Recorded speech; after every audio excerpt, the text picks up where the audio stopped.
Efésios capítulo 6, versículo 24. A graça seja com todos os que amam a nosso Senhor Jesus Cristo em sinceridade. Amém. A graça.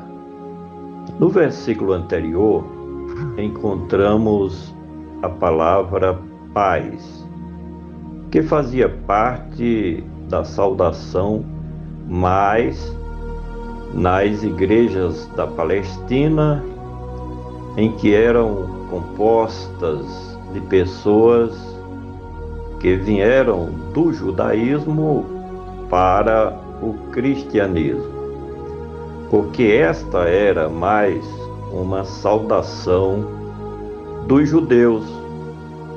Mas a palavra graça, no que diz respeito à saudação, ou graça e paz, era mais usada nas igrejas do mundo gentílico. Esta graça tipifica o favor não merecido da parte de Deus e de Cristo Jesus para os gentios, que não faziam parte das alianças de Deus com o seu povo Israel, porque eram povos pagãos, os gentios, que não tinham pacto com o Criador de todas as coisas. A graça seja com todos. Durante a velha dispensação, somente a nação de Israel era beneficiária direta e com exclusividade das bênçãos de Deus. Isso conforme a legislação de Moisés.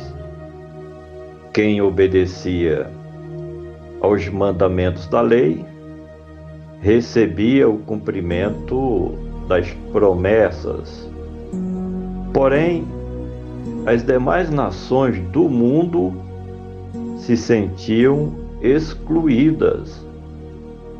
Na nova dispensação, as promessas foram expandidas para todas as nações do mundo, os povos chamados de gentios ou pagãos, mas que fazem parte da igreja remida ou comprada por Cristo Jesus, o Salvador.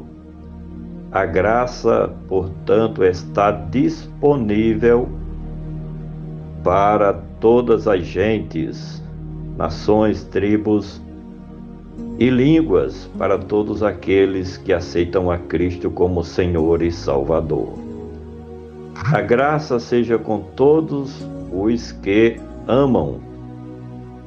A possibilidade está posta para todas as nações do mundo, sejam os judeus ou os gentios. Porém, para aqueles que amam ao Senhor Jesus. Quem ama a Cristo são aqueles que guardam os seus mandamentos, que são justamente os seus seguidores ou os seus discípulos. A graça de Deus e de Cristo tem chegado a todos aqueles que fazem parte da igreja remida do Senhor Jesus. Todos aqueles que aceitam a Cristo como Senhor e Salvador.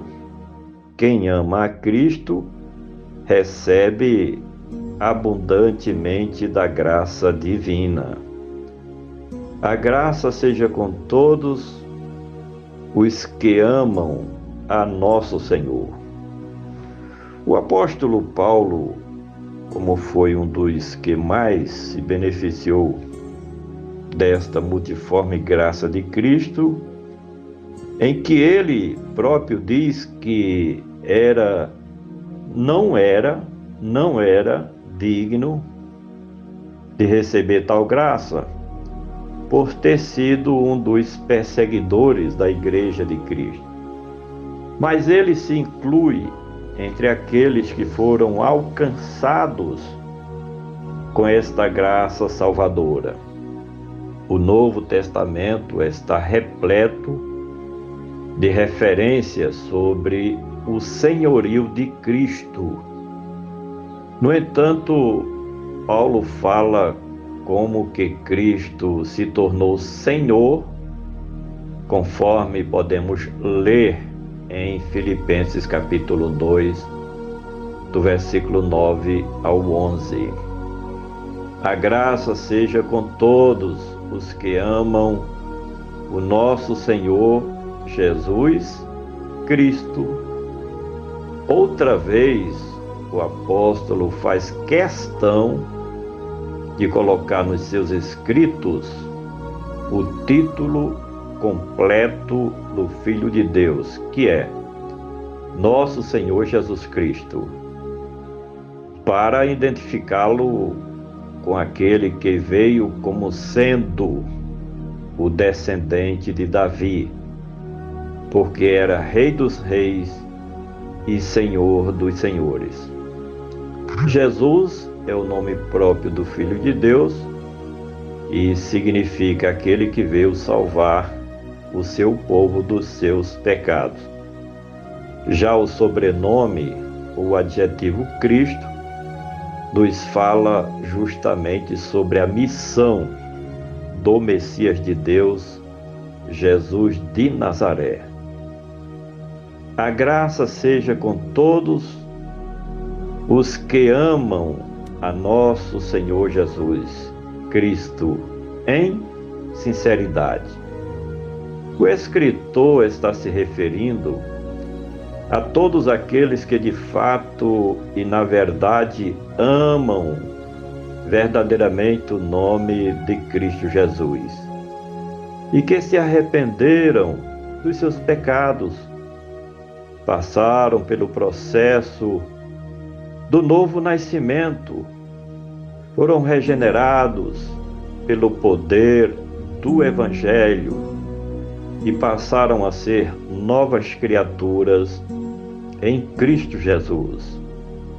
Amar a Cristo em sinceridade é andar nas pisadas do Mestre, é ter a mente de Cristo e ser seu verdadeiro discípulo. Certamente existem aqueles que não amam a Cristo em sinceridade. Finalmente, a graça seja com todos aqueles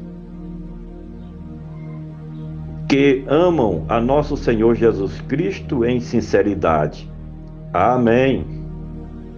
É recorrente do apóstolo Paulo esta forma de concluir suas epístolas, e muitos dizem que para quem conhecia o escritor pessoalmente, sabia que era a sua assinatura ou forma de autenticar suas correspondências. A palavra amém quer dizer, assim seja, ou Deus confirme estas palavras. Como Cristo é o amém de Deus, há quem diga que o apóstolo, ao colocar o amém no final dos seus escritos, ele estava dizendo que tinha o aval de Cristo Jesus. Este amém também significa o fim desta importante carta de Paulo. Quero dizer para você que está ouvindo essa mensagem que nós temos o comentário completo do livro ou carta aos Efésios, do primeiro versículo ao último. Compartilhe este comentário com seus contatos. Vamos juntos semear a palavra do nosso Deus.